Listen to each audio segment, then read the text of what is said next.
नमस्कार, आप देख रहे हैं देश का दर्पण न्यूज। उत्तर प्रदेश के रायबरेली से संवाददाता ज्ञान प्रकाश तिवारी की रिपोर्ट। गंगा में बाढ़ का कहर, किसान परेशान, डीएम ने किया दौरा। आपको बता दें कि पहाड़ों में हुई बारिश के बाद रायबरेली जिले में बाढ़ का कहर रुकने का नाम नहीं ले रहा है। अभी भी गंगा नदी के जलस्तर तेजी से बढ़ते जा रहा है। बढ़ते हुए जलस्तर से हजारों एकड़ किसानों की सब्जियां समेत अन्य फसलें बर्बाद हो रही है। किसान पूरी तरह से टूट चुका है और जिले में बैठे अधिकारी मदद के बजाय कागजी खानापूर्ति करते हुए नजर आ रहे हैं।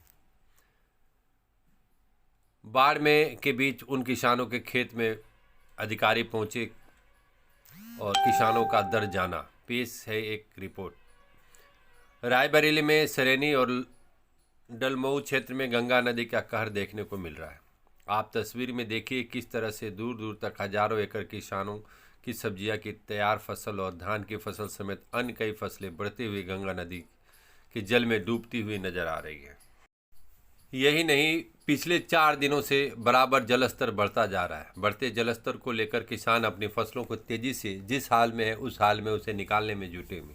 धान की फसल को तेजी से किसान काट कर ट्रैक्टरों में लाद कर ऊंचाई की ओर ले जा रहे हैं। वहीं प्याज, मिर्च और अन्य सब्जी की फसलें पूरी तरीके से बर्बाद हो रही है। आप खुद देख लीजिए किस तरह बर्बाद हो रही है।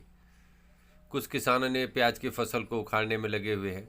कुछ किसान जो है प्याज की फसल उखाड़ने में लगे हुए हैं जिससे कुछ पैसे मिल सके। दूर दूर तक गंगा नदी का जलस्तर पूरी तरह से फसलों को डुबा रखा है। किसानों के सामने अब बेहद संकट खड़ा हो गया है।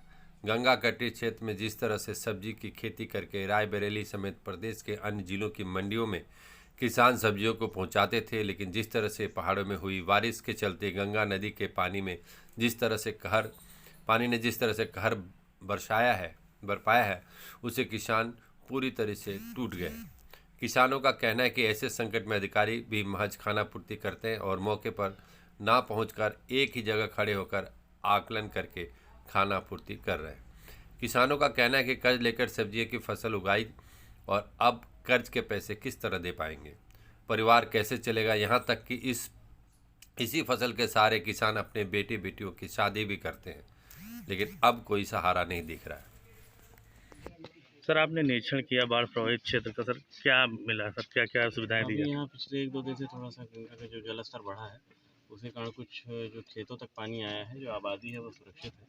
तो यहाँ पर अभी देखा है हमने कि अपनी जो हेल्थ की टीम है और जो वेटनरी की टीम है उसको लगा दिया गया है। साथ ही यहाँ भूसे और अन्य जो व्यवस्थाएं हैं उसको सुनिश्चित किया जा रहा है। एसडीएम और जो वीडियो है यहाँ पर कैंप करेगा। सर, कितने गांव प्रभावित हुए हैं इस बाढ़ से? यहाँ पर अभी यहाँ पे 7 मजरे जिसके यहाँ पर प्रभावित दिख रहे हैं। उसके अलावा भी हम दूसरी तहसील में जाके खुद से एक बार चेक भी कर रहे हैं। फसलें बताई जा रही सर, कई हजार बीघे जो डूब गए हैं फसलें। अभी जो प्रधान जी ने बताया है कि यहाँ पर फसलों का नुकसान हुआ है, कुछ सब्जियाँ लगी हुई हैं, तो उसका भी पूरा एनालिसिस करा रहे हैं। पूरे लेखपालों की टीम भी उतार रहे हैं।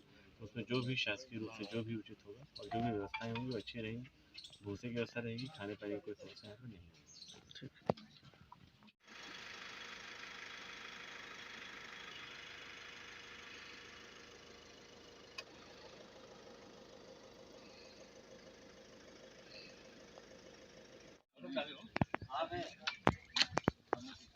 वाले हैं या पीछे जो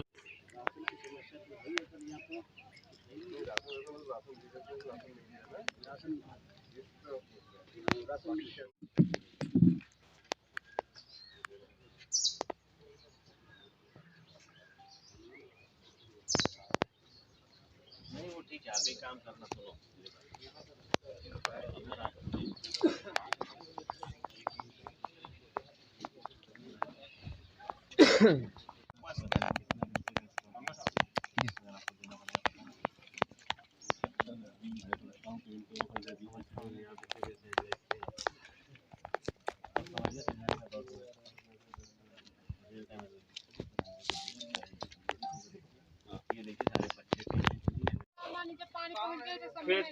खेत में आ गया है। 7 गाँव में है। कितने किसान होगा कुछ आइडिया आप लोगों को? कितने किसानों की फसल खराब हुई है? सभी की गई है। 12-13 से जनसंख्या बता रहे हैं, तो पूरा रिकॉर्ड है उनके पास।